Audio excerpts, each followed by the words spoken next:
The Mario Party franchise has seen a lot of changes over the years. The eras of Mario Party are essentially, they're getting things figured out, but there's a lot to like here. Oh, now this is Mario Party. I can't count higher than 8 anyway. Oh cool, we can play Mario Party again. It's easy to sit here and say that Mario Party 9, 10, and the top 100 are bad games because everyone says that, but what exactly makes them bad games compared to the rest of the series? Every game in the franchise has its own feel, but you can boil down the Mario Party formula to certain elements that are present in every game. These elements are the item system, minigames, boards, and Mario Party bullshit. If you don't know what I mean on that one right now, you will later. When these elements are executed poorly, we end up with Mario Party titles I try to forget actually exist. But enough about the bad. Our goal today is creating the best Mario Party experience possible. Let's take the best ingredients from the franchise and create the perfect Mario Party recipe. I'm not going to cherry pick the best boards and minigames from all of the titles, something that should have been done in Mario Party the top 100, but instead we'll be choosing one Mario Party for each of the 4 game elements in our recipe. If you think that Mario Parties 2 and 3 should hold every spot in the recipe, that's an opinion you can have, and we will promptly wheel you back to the nursing home. This will focus on the console Mario Parties, since the only handheld title I've played is the affront to humanity known as Mario Party Advance. Otherwise, Mario Party DS would have been included in the video.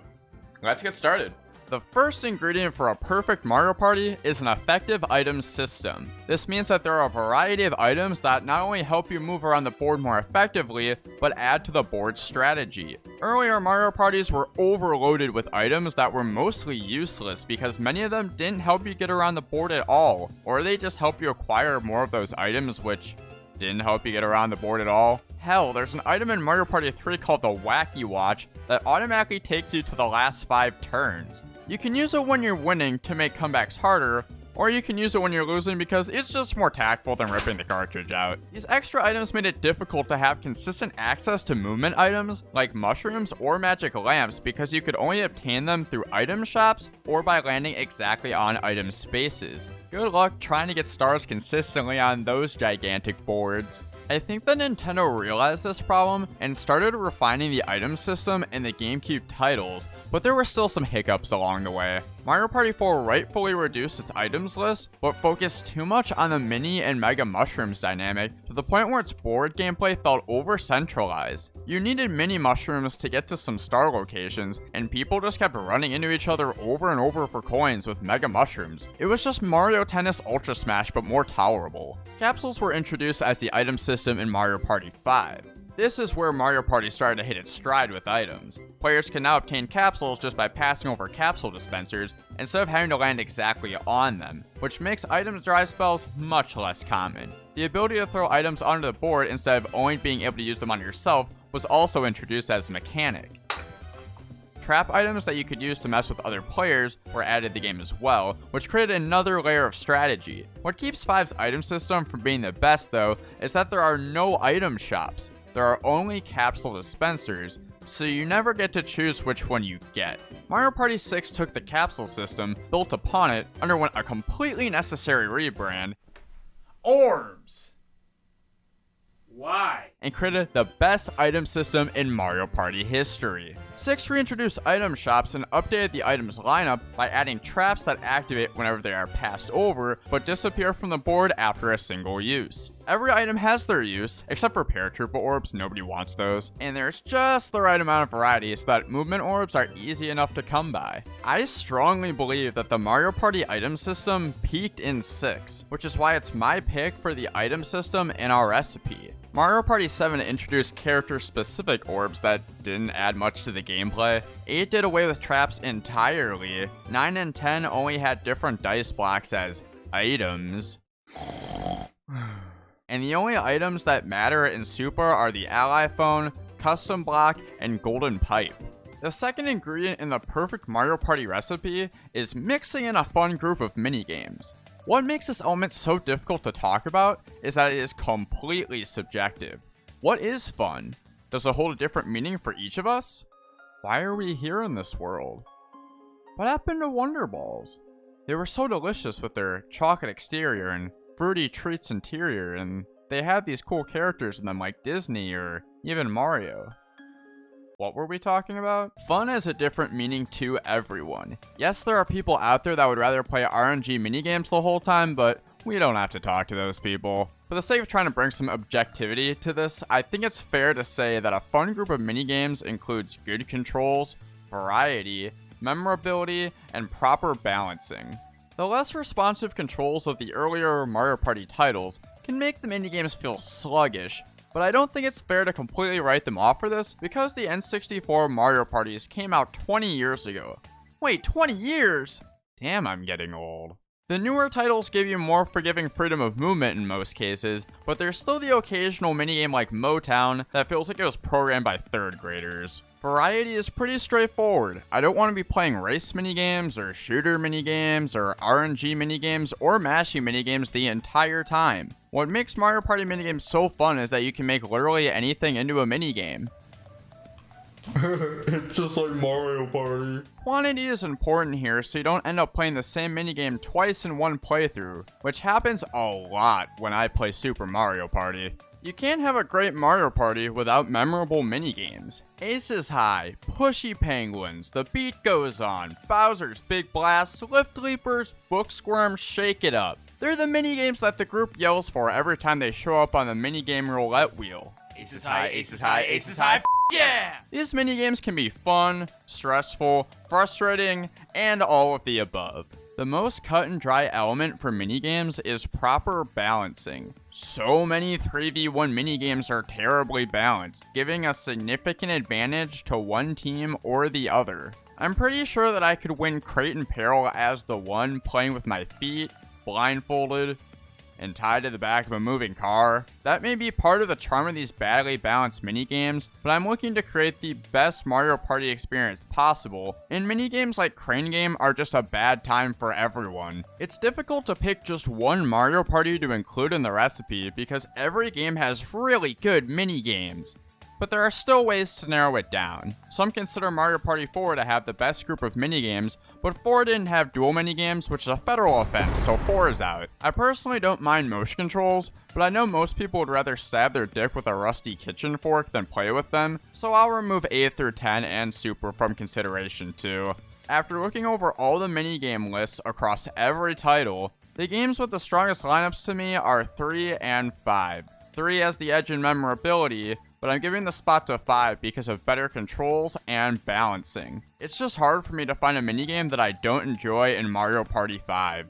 The third ingredient for a perfect Mario Party is adding well-designed boards. You don't want boards that are too big or too small. Mario Parties 2 and 3 thought that bigger was better, but that just isn't the case. Their size causes players to get stranded away from items and stars for long periods of time, which wastes a lot of turns and makes it feel like you're not actually getting to play the Mario Party. Small boards make the game stale because there isn't much to do on the board, and they sometimes give stars nowhere to go besides right in front of the player that just bought one. Mario, I know your name is on the box, but you can at least try playing fair! Finding that sweet spot in size keeps the players engaged throughout the round and adds variety to every playthrough.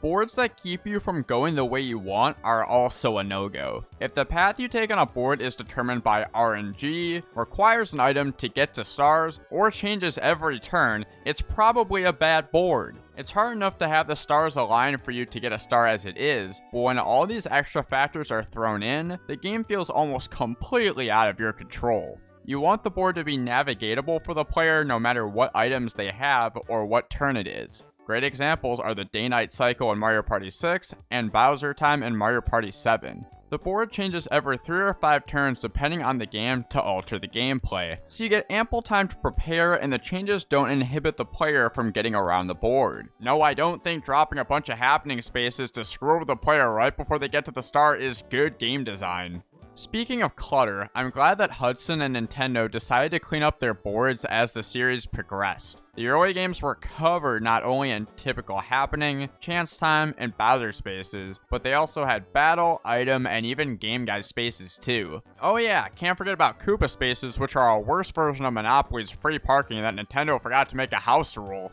These extra spaces made turns drag on forever. Why would I want to watch another player play an item minigame or ruin the game's economy? Removing item minigames, delegating battle minigames to the end of the turn, and banishing Game Guide and Koopa Spaces to Nintendo Purgatory improved the pace of play in Mario Party. I really wanted to include Mario Party 8's boards in our recipe today because of the enjoyable variety the game has. From trying to reach the end of Goomba's Booty Boardwalk to tricking your friends into playing Monopoly on Koopa's Tycoon Town, I always have a hard time picking what board to play on because they're all so good. But since we're looking to create the best, most cohesive Mario Party experience possible, I am choosing Mario Party 5 instead because every board is the traditional Mario Party experience. Every board is just the right size with multiple ways to reach the stars and not too many ways to get screwed over by the board. The last ingredient to the perfect Mario Party is seasoning just the right amount of bullshit on top. If you're playing Mario Party not expecting to screw over everyone else, or getting screwed over yourself, then you're actually just playing Pac-Man Fever and you put in the wrong game. Every Mario Party has its share of BS, but some games are more brutal than others. Mario Party 6 Chance Time has single-handedly made me lose to my friend Rickle so many times that I've given up on ever trying to win Yoshi back from him and just play as Peach in every Mario Party now. After 6, Chance Time was done away with completely and put onto duels instead, which I wasn't happy about. If I beat you in foul play, I want my damn star that I bet for, not a few coins off a roulette wheel. Being able to duel someone for a star by offering your own, or just a large sum of coins added strategy that is lost in the later titles. In Super, there aren't duels at all, and the worst thing that can happen to you is landing on an extra bad luck space. Oh no, my 10 coins. The newer titles just don't give you that same feeling of, I've been winning this whole game, but I could lose any second now. like the older games do. You can't spell bullshit without the letter B, and B also stands for Bowser Spaces. These bad boys have ranged from playing the slots with lighter punishments in the N64 titles to potentially getting stars taken away by losing Bowser minigames in the GameCube era. In Mario Party 8, Bowser just takes stars without a second thought. Come on, Bowser, it took me decades to get this star, let me keep this one! Bowser Spaces only got more stressful as the series went on until they were done away with in Super. Are you seeing a pattern with Super Mario Party yet? Super also botched the bonus stars by reducing the number at the end of each round from 3 to 2 when less than 20 turns are played. The real problem is that there's a pool of 9 different bonus stars that could be awarded at the end of the game, including the Buddy Star, which could go to literally anyone that has an ally. This change of having more than the same 3 bonus stars at the end of every round started in Mario Party 7, which makes it more difficult to figure out your win conditions and obtain the bonus stars. It takes a lot of the strategy out of Mario Party. I completely prefer the same 3 bonus stars format of the earlier titles. I think that bonus stars were the best in Mario Party 6 because the Orb Star, whoever used the most orbs during the round, replaced the Coin Star, whoever held the most coins at any time during gameplay, which had been included in the first 5 games. The coin star ties in too much with the minigame star because the number of coins you win in minigames inevitably ties into the number of coins you've earned overall. That said,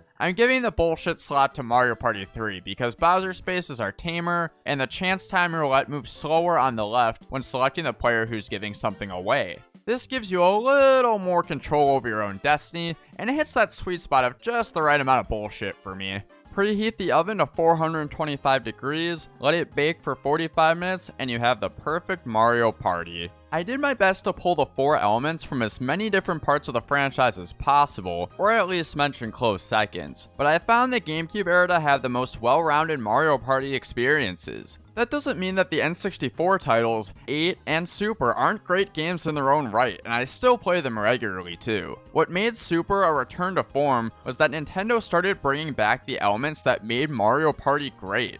The ingredients that we talked about in this video. Thanks for watching. Now that we have that recipe prepared, it's time for me to get back to playing some good old-fashioned Mario Party. Ah, shit.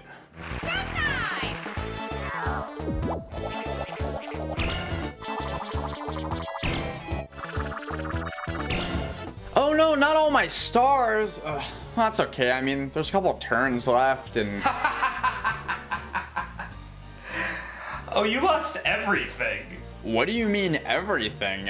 Bye-bye. What the? Where did my chair go? I just got it yesterday. Chance time, baby. I mean, that's okay. I mean, I can just buy a new chair. I have plenty of money. Chance time. No! My chair, my money. I'll call my girlfriend. She'll know what to do. Stacy, babe, like, I've had the worst chance time ever. I lost. What do you mean you don't know who I am? We just went to Paris last week. Chance time.